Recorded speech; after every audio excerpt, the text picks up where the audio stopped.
주어진 본문을 가지고 매일 주일 설교를 준비하면서 어떤 주제와 내용을 가지고 설교를 할 것인가 생각을 해봅니다. 어떤 때는 이 설교 준비가 잘 될 때가 있고요. 어떤 때는 잘 되지 않을 때가 있습니다.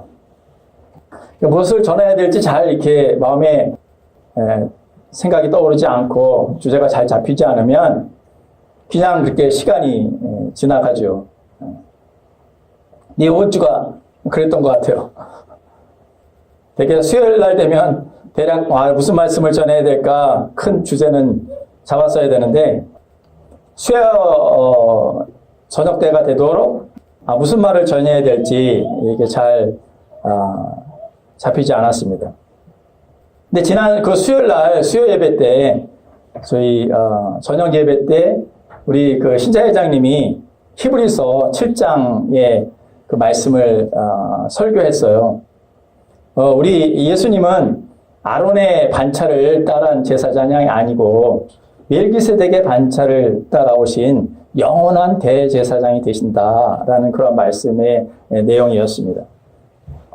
그러니까 히브리서 저자는 이 1차 독자 메시아닉 주들 그러니까 유대인이면서 크리스찬인 그 독자들에게 정말 예수 그리스도를 잘 믿고 그리고 정말 그 참된 믿음을 가지고 또 하나님 앞에 나와야 된다라는 것을 이렇게 말하고 싶었던 것 같습니다.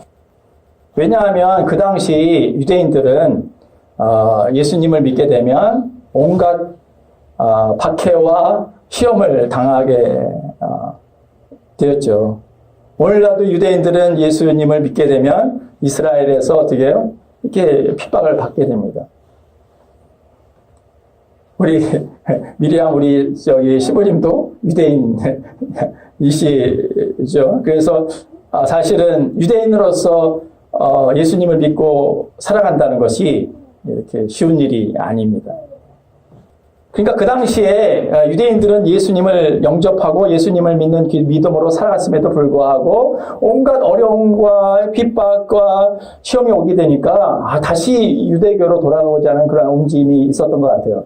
그래서 히브리서 저자는 유대인들에게 예수님 주들에게 예수 그리스도가 누구이신지 예수님이 너희들에게 어떠한 의미인지를 다시 이렇게 설명하고 예수 그리스도를 믿는 그 믿음으로 더 나가기를 그렇게 계속해서 히브리서를 통해서 말씀하고 있는 것입니다.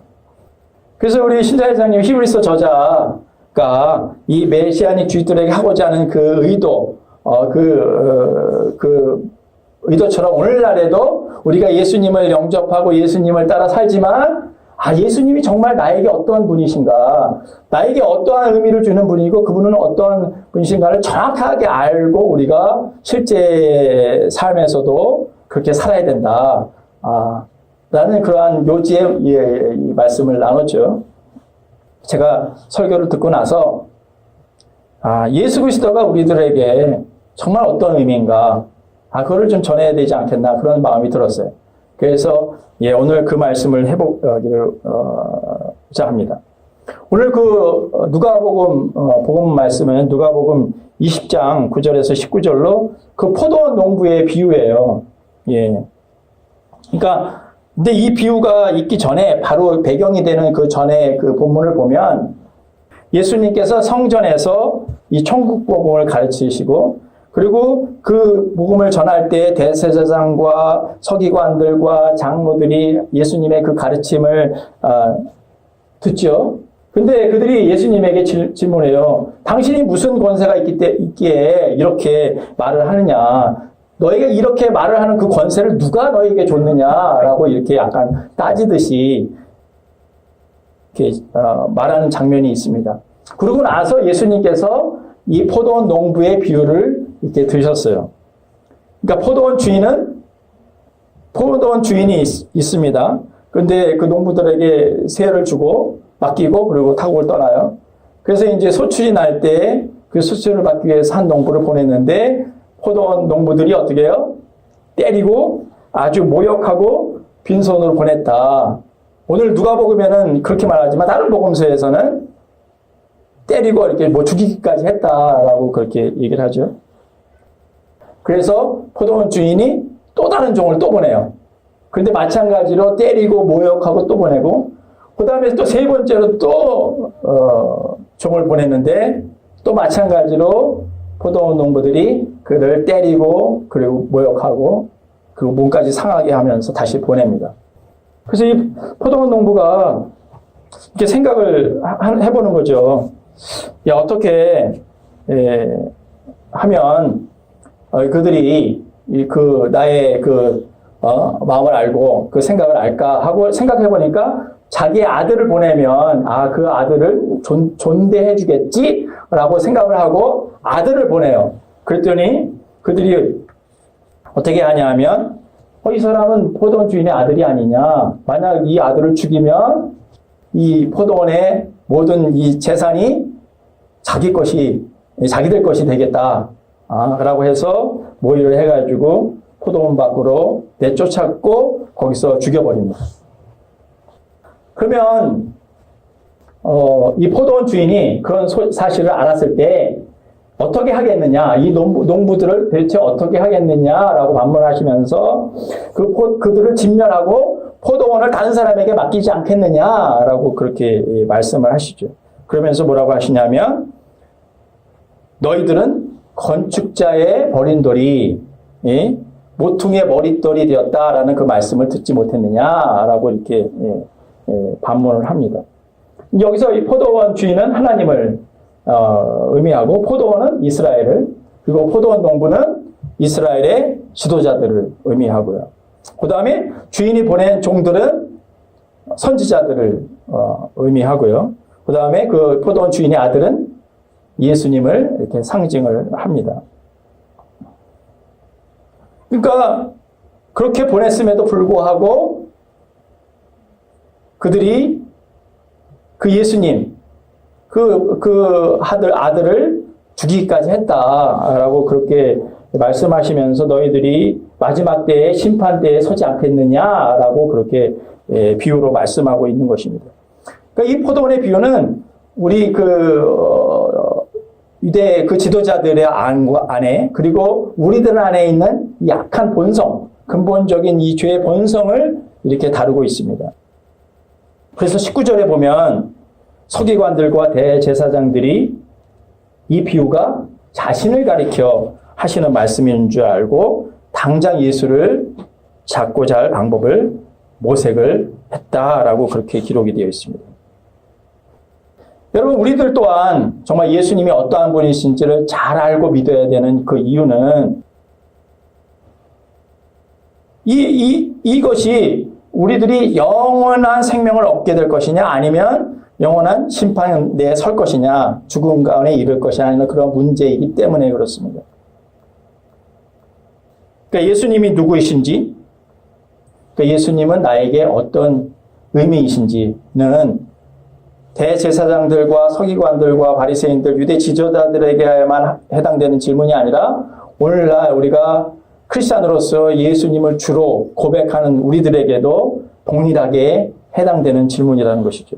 그러니까 이 문제가 굉장히 중요하기 때문에 정말 나에게 있어서 예수 그리스도는 어떤 존재인가, 예수 그리스도는 나에게 어떤 의미가 있는 분이신가 하는 것을 우리가 또 확인하고 또 확인해 봐야 될 그런 필요가 있다는 것입니다.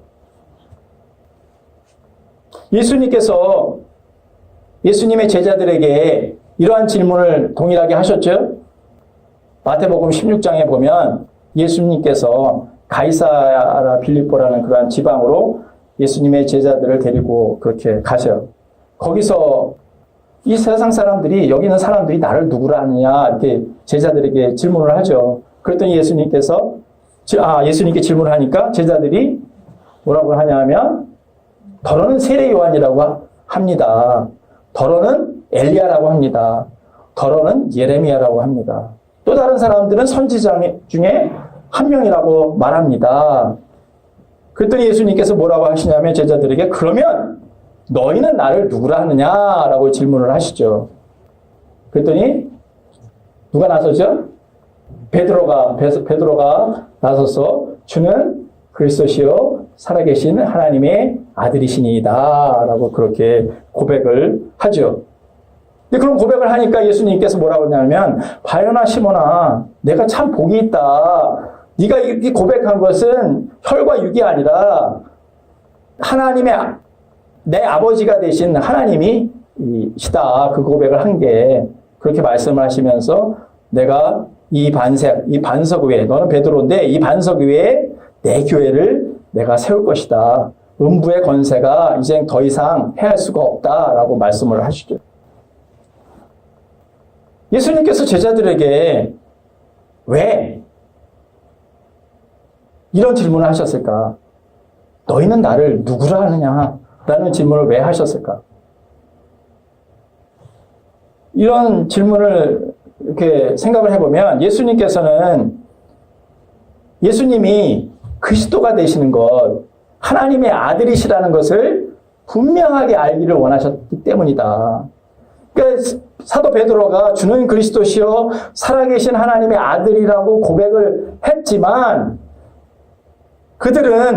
제자는 예수님을 따를 때 주는 그리스도시요 살아계신 하나님의 아들이시다라는 그 말 속에 담겨져 있는 참된 의미를 가지고 따른 게 아니라 다른 어떤 의도와 목적을 가지고 예수님을 따랐기 때문에 예수님은 그들의 마음을 보시고 그들 안에 정말 내가 누구인지를 확인하고 그들이 그것을 알게 하심으로 말미암아 그들이 정말 예수님을 따르는 자로 그렇게 나가기를 원하셨다라는 그러한 생각을 해보게 됩니다. 여러분 유대인들은요. 그 당시 유대인들이 가지고 있는 그리스도관을 가지고 있었어요. 그리스도는 정치적인 메시아였어요. 그 당시에 로마의 압제 가운데에 유대인들이 있었기 때문에 자신을 그 로마의 압제로부터 해방될 메시아, 우리를 구원하실 그 메시아로 그렇게 생각하고 있었다라는 것이죠. 거기에다가 예수님의 제자들은 예수님이 이제 높은 자리 왕이 되셨을 때 자기들이 그 왕의 그 높은 자리에 한 자리를 차지할 것이라는 그런 높아질 것이라는 그러한 욕심과 교만이 그들의 마음 가운데 있었던 것이죠. 그렇기 때문에 예수님을 따른 거예요.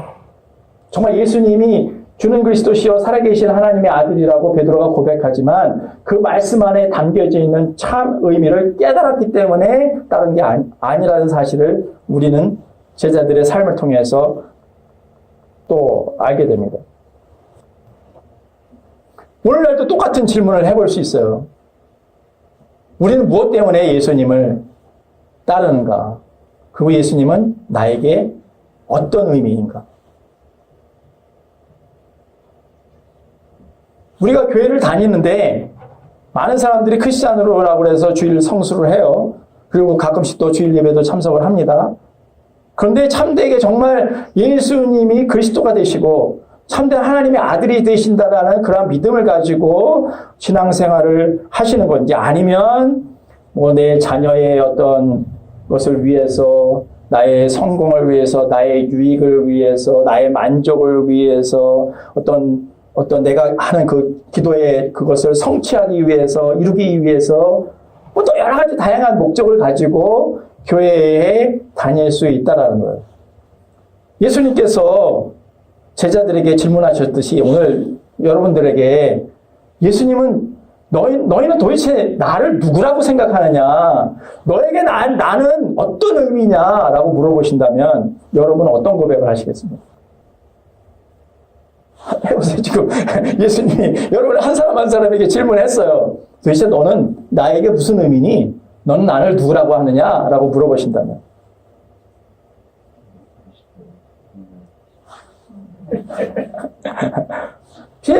사도 베드로가 똑같은 고백을 하겠죠. 주는 그리스도이십니다. 주는 하나님의 아들이 되십니다. 라는 고백을 하지 않겠습니까? 그 고백을 동일하게 우리도 하겠죠.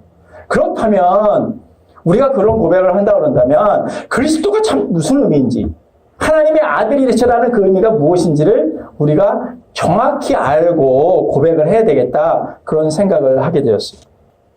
여러분 그리스도는 헬라어로 크리스토스라는 그러한 단어인데요. 이거는 어떤 의미냐 하면 기름 부음을 받은 자라는 의미예요. 그러니까 메시아라는 거죠. 기름을 받은 그런 메시아라는 그런 의미가 담겨져 있어요.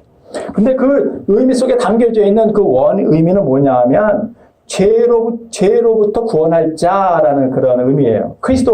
이 그리스도라는 의미는 죄로부터 구원할 자라는 의미예요.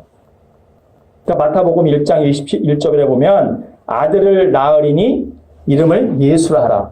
이는 그가 자기 백성에서 그들의 죄를 구원하실 자이심이라 라고 되어 있죠.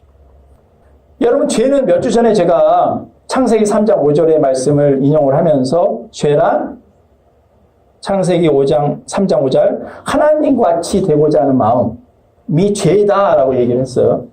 그리고 에스겔서 28장 2절의 말씀을 인용하면서 하나님의 자리에, 하나님이 있어야 될 자리에 하나님이 계신 게 아니라 내가 하나님인 척 하는 것이 죄다라는 말씀을 드렸어요.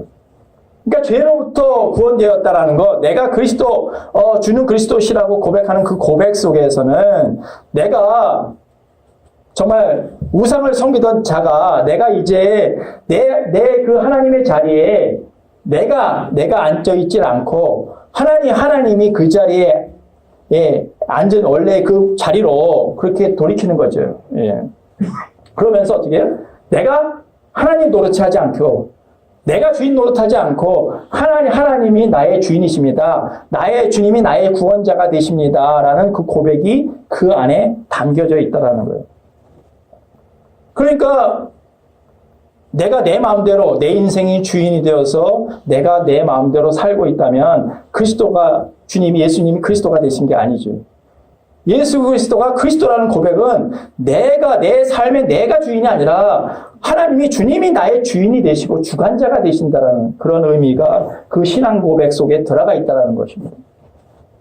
그러니까 포도원 농부는 어떻게 해요? 포도원의 주인이 누구예요? 포도원의 주인이시죠. 하나님 아버지신데 내가 주인 되겠다고 한 것이니까 죄를 범하게 된 거예요.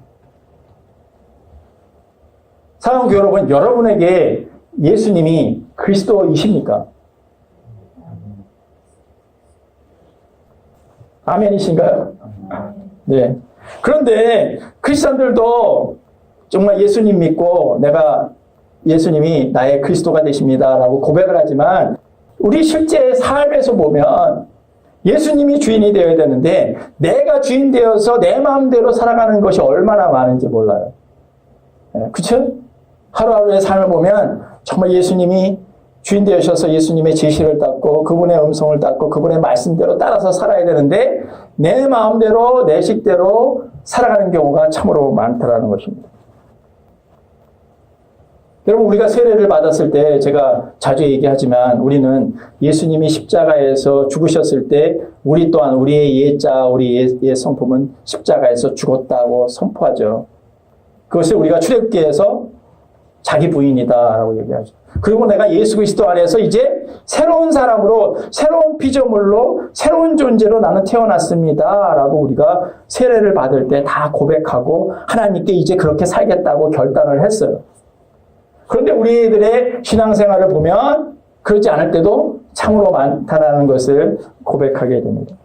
우리 고린도후서 5장 17절에 보면 누구든지 그리스도 예수 안에 있으면 새로운 피조물이다. 이전 것은 지나갔으니 보라 새 것이 되었도다 라고 말씀하시죠. 갈라디아서 2장 20절에 보면 내가 그리스도와 함께 십자가에 못 박혔나니 그런즉 이제 내가 산 것이 아니요 내 안에 그리스도께서 사신 것이라. 내가 육체 가운데 이제 사는 것은 나를 사랑하사 나를 위하여 그 십자가에서 죽으신 하나님의 아들을 믿는 그 믿음 안에서 사는 것이다 라는 신앙 고백을 하고 살아가는 것이죠. 그러니까 우리는 세례를 받을 때 나를 위해서 이제 더 이상 살지 않겠습니다. 나의 삶은 주님 것입니다. 내가 주님을 위해서 살겠습니다 라고 누구나 다 세례를 받을 때 그렇게 고백을 했다는 사실입니다. 여러분, 이것이 세례의 의미예요. 그런데 우리가 자기 부인을 하고 결단을 하고 그렇게 신앙생활을 해보지만 그렇게 잘 됩니까? 잘 안 되죠.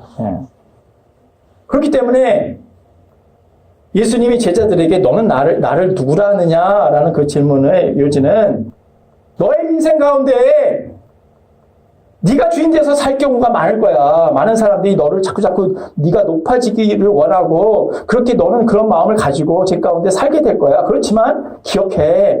내가 그리스도가 되는 거야. 그 의미는 자꾸 내 안에 그런 마음이 들 때마다 자기를 부인하고 주님이 나의 자리에 모시고 내 주인이 되셔서 정말 하나님께서 나를 다스려 주십시오라는 그 고백을 날마다 드리면서 살아야 된다는 것이죠. 그것이 예수가 그리스도가 되시는 거죠. 여러분에게 예수님이 그리스도가 되시기를 축원합니다. 할렐루야. 아멘. 주는 하나님의 아들이시다라는 그런 그 의미를 보면 이 하나님의 아들을 헬라어로 보면 디오피오스라는 단어예요.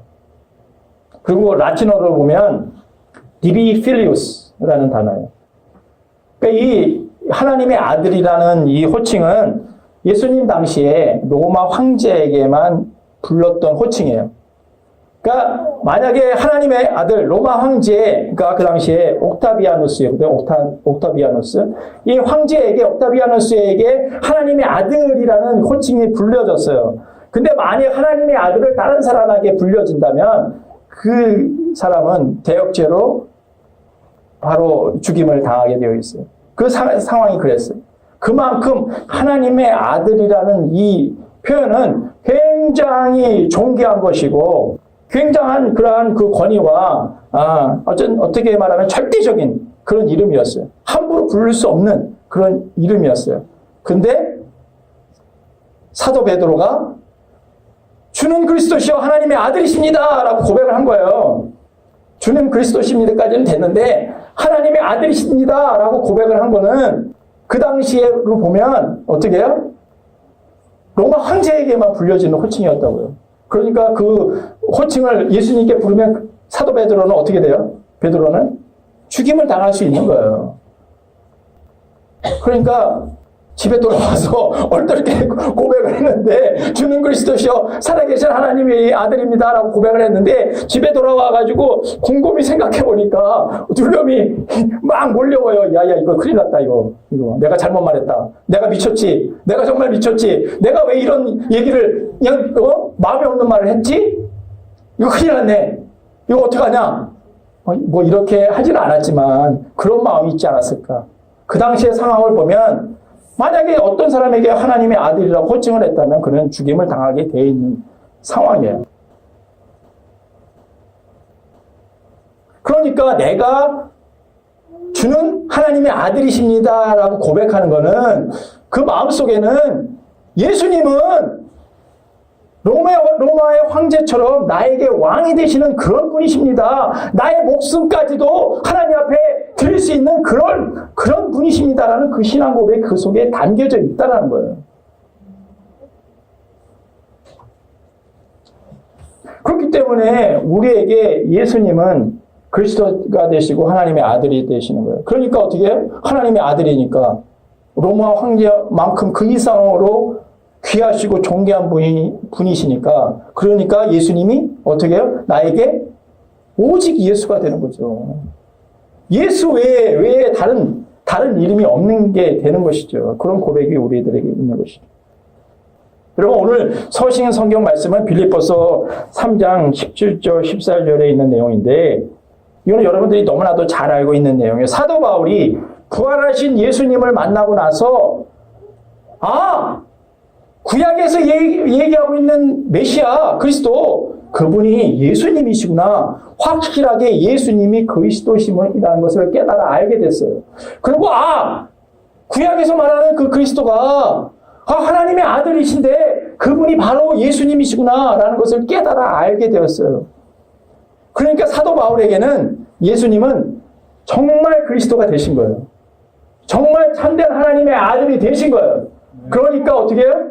그의 삶이 완전히 바뀌게 된 거예요. 여러분 사도 바울은 어떤 사람입니까? 바리새인의 바리새인 중에 바리새인이고요. 히브리인 중에 히브리인이고요. 누구보다도 하나님의 말씀, 구약 말씀을 잘 알았던 사람이에요. 그 말씀을 가르치던 사람이에요. 그리고 온갖 지혜와 모든 것을 가지고 있던 사람이에요. 그런 사람이 오늘 필리포서 3장에 있는 내용 속에서 뭐라고 말씀하냐면 내가 유익했던 그 모든 것을 해로 여기고 예수 그리스도를 아는 지식이 나에게 있어서 가장 보상한 것입니다 라고 고백을 하죠. 내가 알고 있던 지금까지 알고 있던 내 세상의 학문, 지식들 모든 것 그것을 다 배설물로 여깁니다. 왜냐하면 나는 오직 예수 그리스도 안에서만 발견되어지기를 간절히 바라기 때문입니다. 여러분 왜 이런 고백을 사도 바울이 하겠습니까? 그거는 예수님이 그리스도가 그에게 그리스도가 되셨기 때문입니다. 그에게는 예수님이 참된 하나님의 아들이 되셨기 때문에 된 거예요. 그냥 우리가 믿음으로 고백했다고 해서 우리가 그냥 내가 예수님 믿습니다 이게 아니라 정말 나의 삶에 예수 그리스도가 예수님이 나에게 그리스도가 되신 거예요. 나의 죄를 위해서 십자가에서 죽으신 분이 되셨고 나를 구원하신 분이 되셨고 나의 주인이 되신 거예요. 그분이 나의 주관자가 되신 거예요. 그러니까 이런 고백을 할 수가 있는 것이죠. 그분이 나에게 왕이 되신 거예요. 다시 여러분에게 질문하고 싶습니다. 저에게도 질문하는 이 질문이에요. 여러분에게 예수님은 어떠한 분이십니까? 여러분에게 예수님은 어떠한 의미를 가지고 있습니까? 이 질문을 각자의 자신에게 해볼 필요가 있다고 생각을 합니다.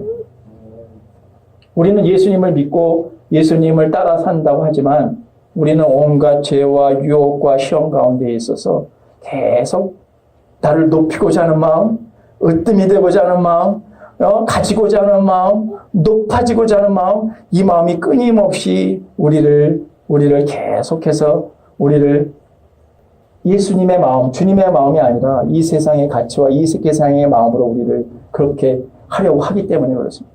그렇기 때문에 계속해서 우리들 마음 안에 예수 그리스도가 예수님이 정말 나에게 그리스도가 되신가? 예수 그리스도가 예수님이 나에게 정말 왕이 되신가? 하는 것을 계속적으로 우리에게 질문해야 될 필요가 있다고 생각을 합니다. 여러분, 교회는 예수님을 주는 그리스도시요 살아계신 하나님의 아들이라고 고백하는 그 사람들이 모여서 그 신앙 고백 위에 세운 게 교회예요. 할렐루야. 네. 여러분, 만약 이 신앙 고백이 이 기초가 흔들리면 기초를 잘못 지면 집이 어떻게 됩니까? 조금만 지진이 와도 얼마 전에 지진이 왔죠? 갑자기 새벽 3시인가 얼마에 막 지금 갑자기 흔들리다 깜짝 놀랐어요. 흔들리면 지진이 오면 어떻게 기초가 부실한 집은 무너지게 되어 있어요. 무너지게 되어 있어요.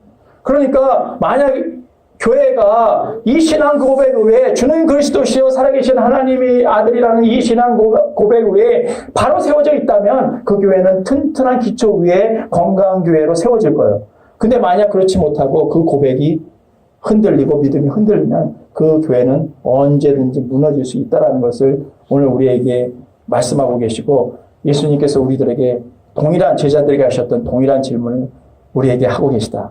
그러니까 나는 정말 예수님이 나에게 어떤 존재인가?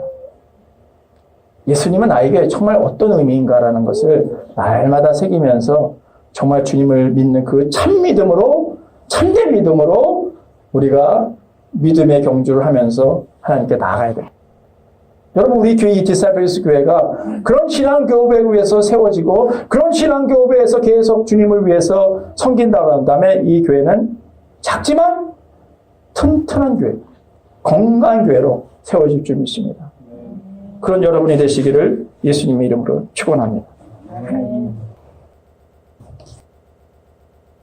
어떻게 보면 정말 기초적인 질문인 것 같아요. 내가 크리스찬이 되고 정말 하나님을 믿는 사람으로서 신앙생활을 시작을 했는데 정말 내 안에 예수님이 나의 참된 가치인지 그리스도가 되신 분이신지 나의 주인이 되신 분이신지 그리고 그분이 나의 왕이 되신 그런 분이신지 하나님의 아들로서 고백하며 나에게 나의 전 전부를 드릴 정도의 그런 가치를 가지고 계신 그런 왕이신지를 우리는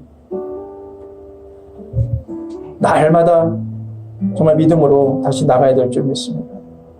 내 안에 이 믿음이 흔들릴 때마다 히브리서 저자가 메시아의 주들에게 참 믿음으로 나아가라. 예수 그리스도가 누구시냐라고 계속적으로 강조하면서 정말 어떠한 사도들보다도 어떠한 뛰어난 선지자보다도 어떠한 제사장보다도 대사장보다도 뛰어난 분이 예수 그리스도가 아니냐. 그분이 우리의 왕이 되시지 않느냐라고 주장하듯이 오늘도 우리들에게 예수님이 우리의 마음 가운데 도대체 너희들에게 나는 누구냐?